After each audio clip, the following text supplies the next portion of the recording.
Of एट्र्याक्सनमा के हुन्छ भने म्याजिक हुन्छ क्या।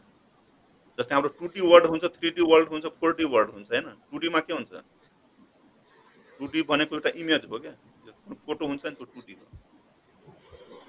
3D भनेको त्यसमा 3 डाइमेन्सन हुन्छ हैन। एक्स वाइ जेड तीनवटै हुन्छ।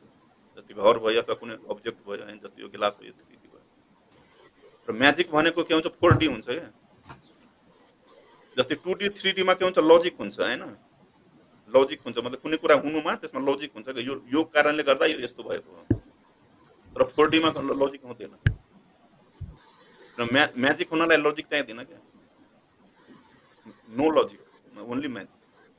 र म्याजिक हुनलाई मतलब के चाहिन्छ? लजिक चाहिँदैन। त्यसमा टाइम पनि हुँदैन। म्याजिकमा टाइम पनि हुँदैन। जस्तै 2D 3D मा के हुन्छ? टाइम हुन्छ, टाइम पनि हुन्छ, लजिक पनि हुन्छ। र म्याजिकमा टाइम पनि हुँदैन र लजिक पनि हुँदैन।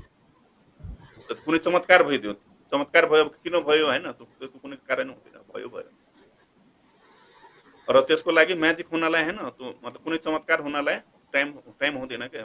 मतलब यति टाइम पछि यो चमत्कार हुनेवाला छ, त्यस्तो हुँदैन। त्यो जुनसुकै बेला हुन सक्छ। एक क्षणमै भइहाल्छ। जसरी नेपालमा जेनजीले आन्दोलन गर्थ्यो। आन्दोलन गर्यो, त्यो कसैले सोचेको थियो? त्यो अचानक भइदियो नि, कसैले सोचेको थिएन।